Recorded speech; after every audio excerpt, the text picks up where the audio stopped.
Halo mahasiswa semuanya, selamat datang di video pembelajaran fitoterapi.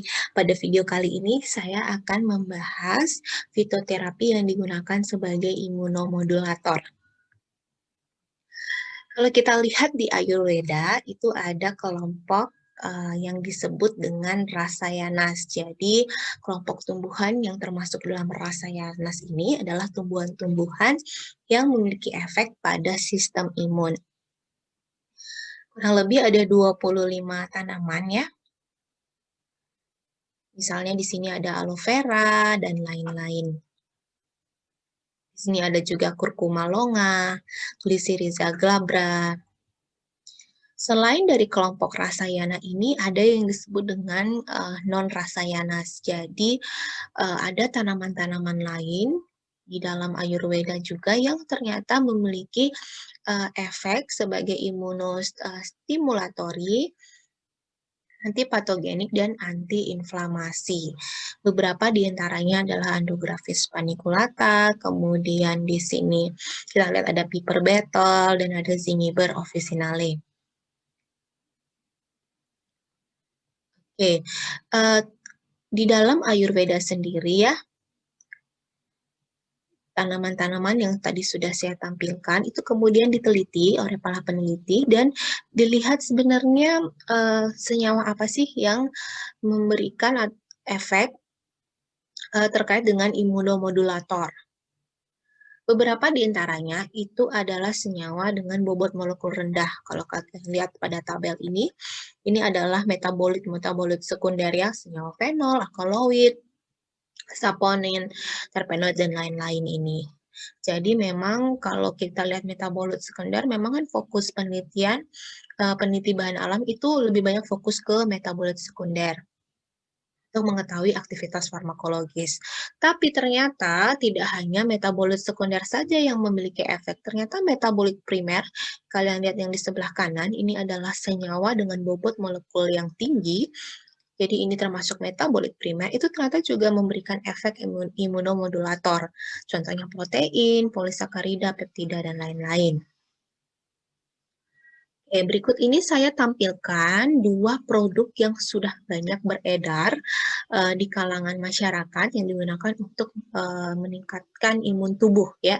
Jadi ini bukan iklan, bukan apa-apa, cuman ini fokus kita pada pendidikan. Jadi saya ingin menampilkan dua produk ini di mana masing-masing produknya itu mengandung Echinacea purpurea. Jadi kalau imbus, kalian lihat di labelnya, tulisannya adalah Echinacea purpurea Herb Dry Extract. Sedangkan kalau Immunos itu isinya adalah EFLA 894, yaitu Cold Pressed Juice of Fresh Aerial Parts of Echinacea purpurea. Jadi kalau yang diimbus, dia pakai yang Echinacea purpurea yang kering, sedangkan kalau misalnya Immunos, dia pakainya yang fresh di sini. Oke, kalau kita lihat di pustaka ya, di buku Herbal Medicines, edisi ketiga tahun 2007, senyawa yang ada di Echinacea purpurea antara lain adalah fenilpropanoid. Ini di bawah ini adalah derivat-derivat atau turunannya. Dan ini juga di sini ada turunannya lagi, mengandung gula ya, R1, R2, gulanya pun bermacam-macam. Oke, kemudian ada juga senyawa golongan alkamida. Jadi, kalau kalian baca pustaka, alkamida ini merupakan salah satu senyawa marker atau penanda untuk standarisasi dari spesies Echinacea. Penggunaan dari herbal Echinacea purpurea ini secara tradisional itu sebenarnya banyak sekali, terutama di daerah Eropa, karena memang daerah tumbuhnya itu di Eropa ya, sebagai antitoksin gigitan ular, kemudian sebagai antiinfeksi, antivirus, dan lain-lainnya. Sebagai juga untuk luka ya. Namun di pengobatan modern sekarang tanaman tersebut itu fokus pada imunostimulan. terutama untuk pengobatan dan pencegahan dari common cold, kemudian influenza, serta infeksi saluran pernapasan atas lainnya. Di mana golongan senyawa yang terlibat atau memberikan efek itu adalah alkamida, asam kafeat, polisakarida, dan alkena. Namun dari studi di manusia ya yang diberikan secara per oral ternyata yang kita lihat bioavailabilitas atau ketersediaan hayatinya itu alkamida yang ada, tapi asam kafeat tidak ada, sehingga kalau kita lihat alkamida versus asam kafeat, ternyata peneliti lebih setuju kalau alkamida yang punya efek, bukan asam kafeat, karena dilihat dari ketersediaan hayati atau bioavailabilitasnya. Dari studi in vivo ada banyak sekali ya studinya, beberapa di antaranya ini ada pada sel makrofag manusia, terlihat bahwa ada peningkatan produksi sitokin, termasuk dari interleukin dan TNF-alpha.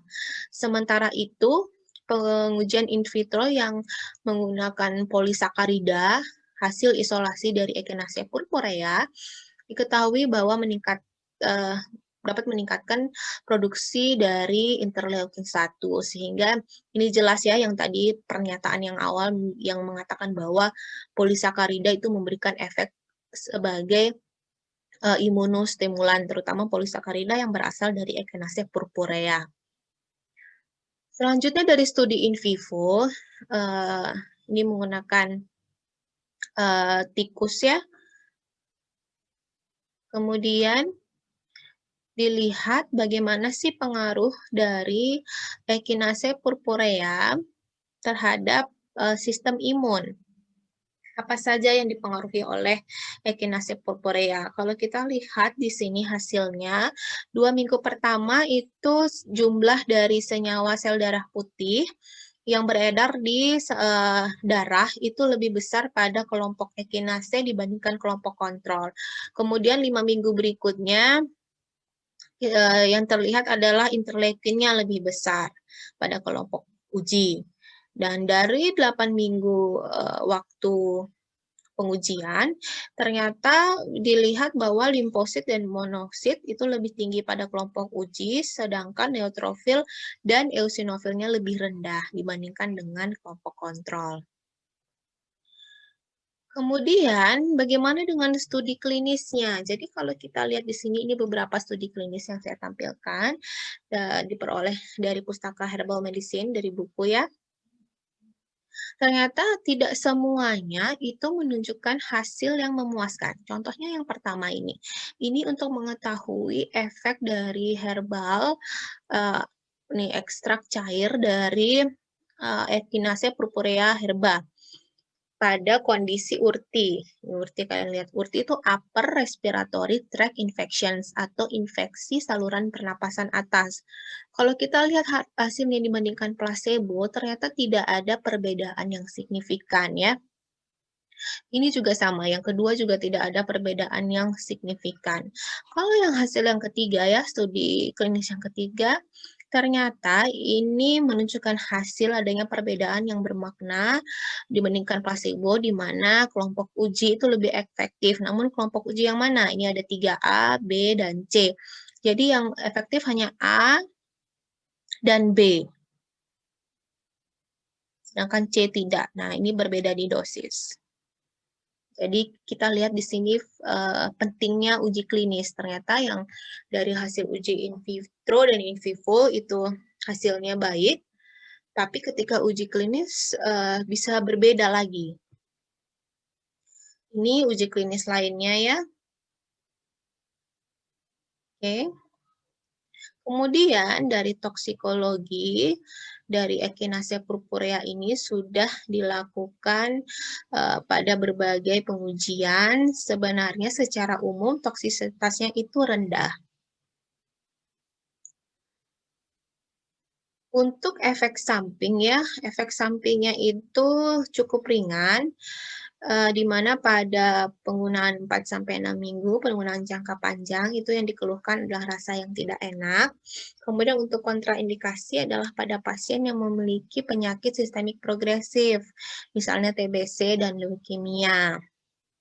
Dan di Eropa sendiri atau di UK ya, di Inggris itu penggunaan dengan pasien AIDS atau HIV itu dilarang.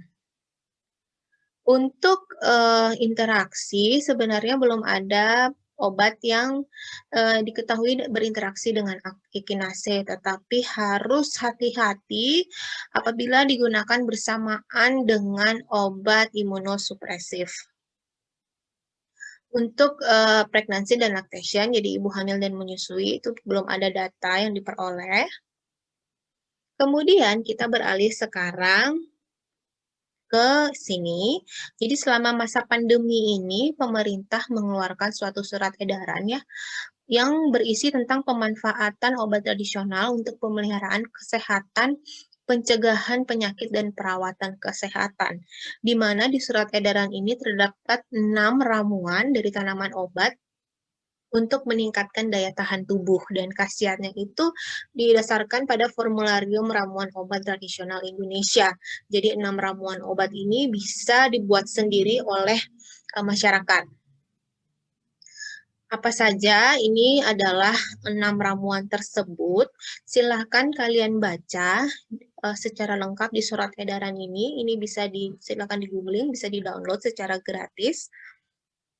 Di surat edaran tersebut lengkap ya, dijelaskan resepnya seperti ini, kemudian cara membuatnya seperti apa, cara pemakaiannya juga seperti apa, sudah lengkap di sana. Jadi masyarakat bisa membuat sendiri di rumah ramuan-ramuan ini untuk meningkatkan imunitas tubuhnya.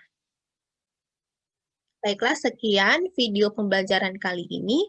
Terima kasih sudah menyimak.